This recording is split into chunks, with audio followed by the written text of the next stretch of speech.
I want to talk to you about many things. There's many beautiful things that there are to talk about in Islam. But one of the things that many of us encounter are people who agree with the idea that there is only one God and that we should worship Him alone, that we should not worship the sun, the moon. And you gave some beautiful analogies, and people can see the show about how you came to Islam and how you refuted the idea that God can be a man, that God could be a woman, etc., etc. It doesn't go with the nature. So when people understand that this call to Islam is something natural, worship God, surrender and submit to Him, it's something that people are bobbing their head. They say, yes, this makes sense. But now the action that is necessary to follow this belief, that's where people, many times, they don't come to. So there's a lot of desires we feel that people have, and how can they overcome this desire for wanting the money, the prestige, and you know what? God's way of life is just getting in the way. Talk to us.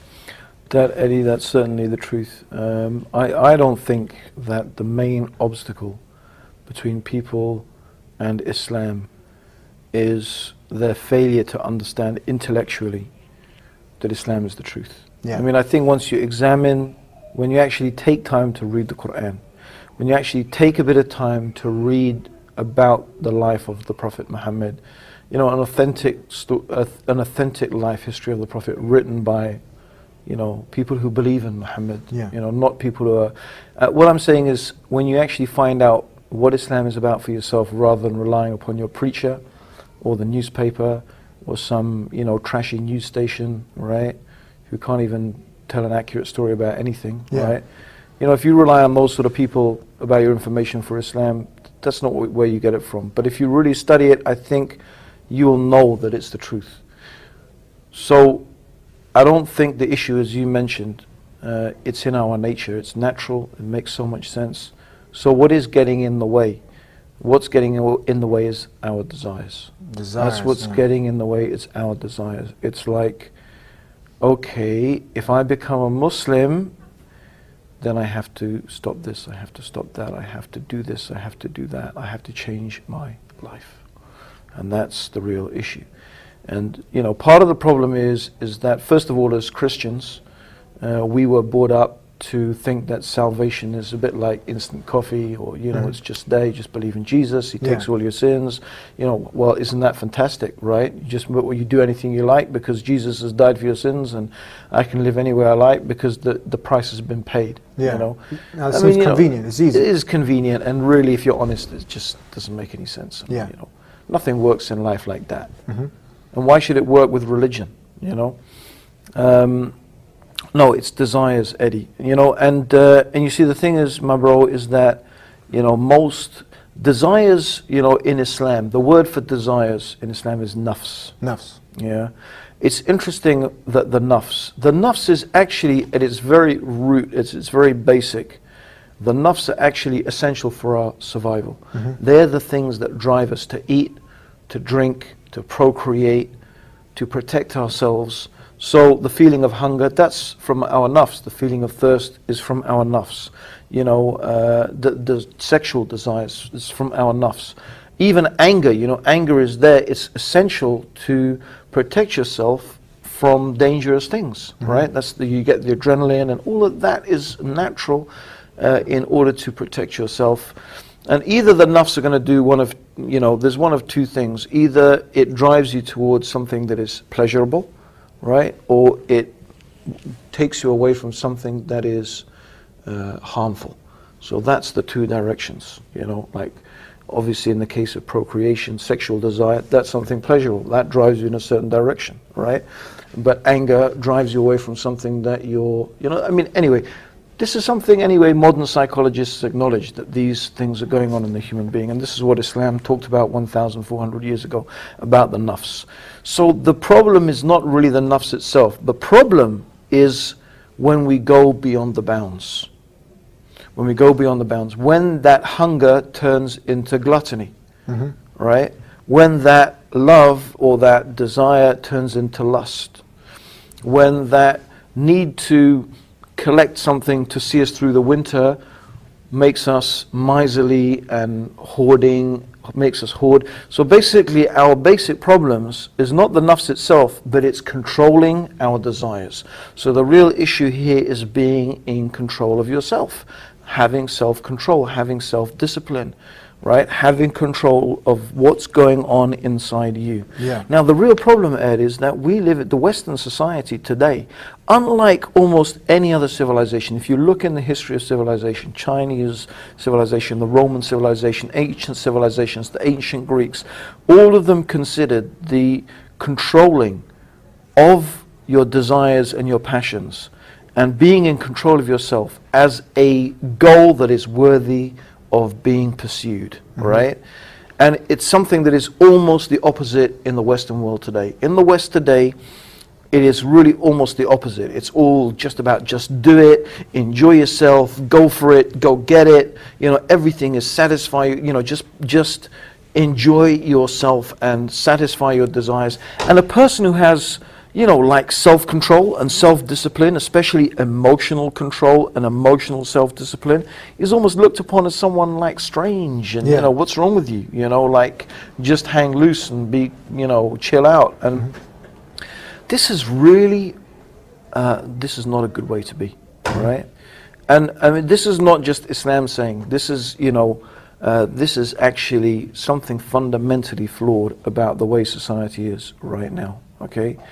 And you know what is really interesting? Eddie, is that I've been reading a book recently, not an Islamic book. It's a book on psychology, written by a guy, if I'm saying his name right, by Csikszentmihalyi, and it's called Flow, and it's about happiness. They did the psychological study on how to achieve happiness and what makes human beings happy. Now, this is a scientific study.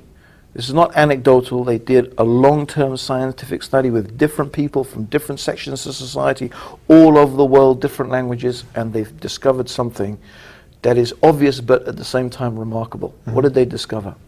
They discovered that the things that make you truly happy are not things like, you know, having sex, watching TV, having a beer with the friends, getting drunk, listening to music, watching movies. No.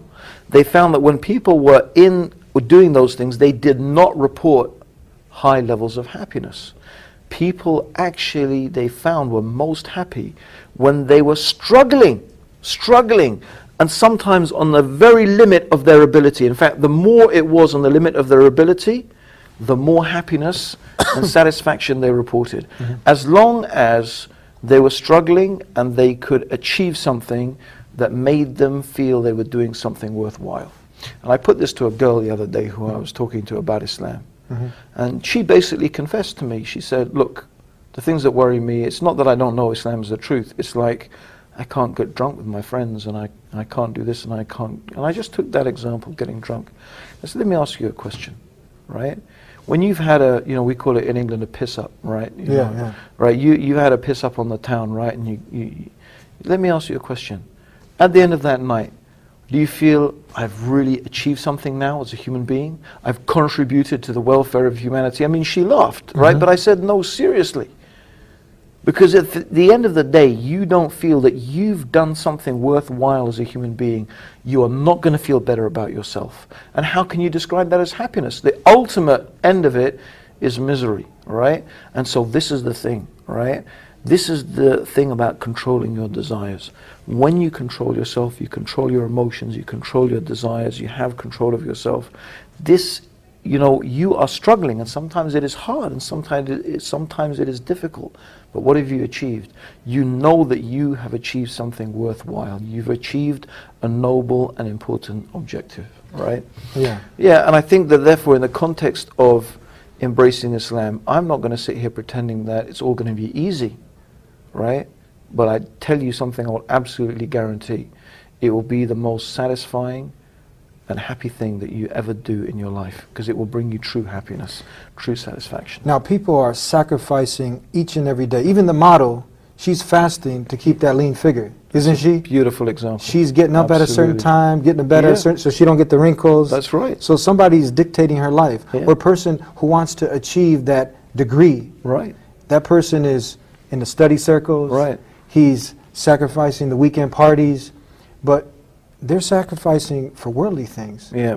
What do you think? I mean, the ultimate sacrifice should be towards the Creator, shouldn't it? I think this is, I mean, it's a good point, Eddie, and the point is that here is, actually, I'll tell you what, okay, this gets a little bit more complicated, because someone working for a degree is almost definitely someone doing something worthwhile. Yeah. And they may actually get a strong feeling of satisfaction and happiness from that, and real, genuine psychological. So these people do tend to be, they have to have some control over themselves and over their desires. Yeah. And I guess that's why until today a degree is worth something when you go for a job, because the guy knows this guy sat exams, he had control of himself, he had some self-discipline, so that person has some sort of self-control. Yeah. But the interesting thing is what you said, what are you striving for? Mm-hmm. And this is the other thing, is that a lot of people do get some genuine feeling of happiness from some of the things that they do. So they do strive. I mean, you yourself, you're involved in, jiu-jitsu, martial arts and so on and so forth, right?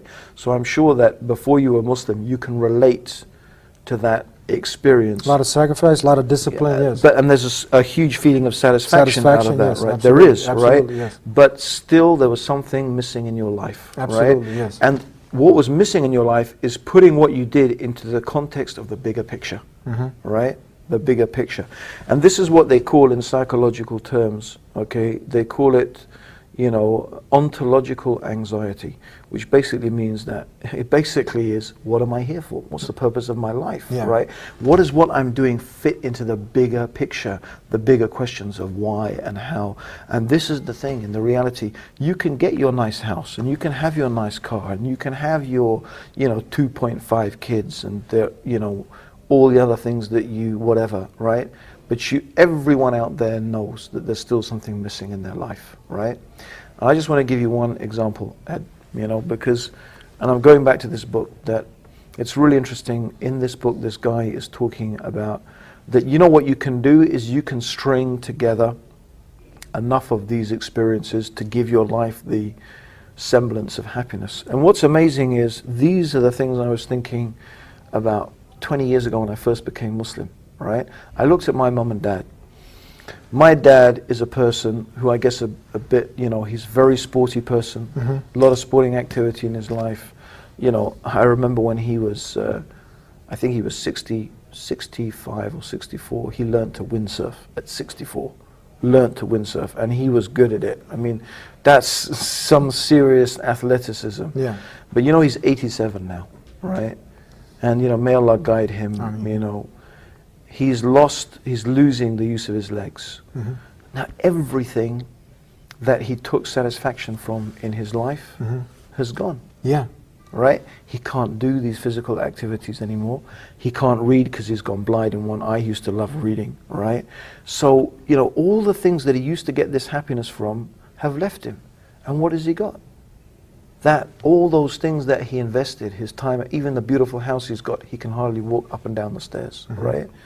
So you find that even his marriage that he's invested so much time, is not what it used to be. So what has he got? At the end of the day, it's so clear that, and it's so clear to me that now he is now really, quite often depressed.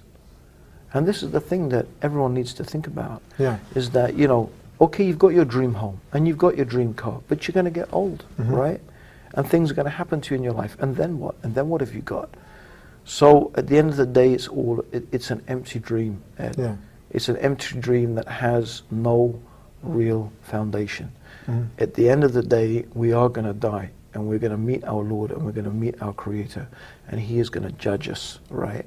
And what He's going to judge us about is not, did you have a nice house or did you have a nice car?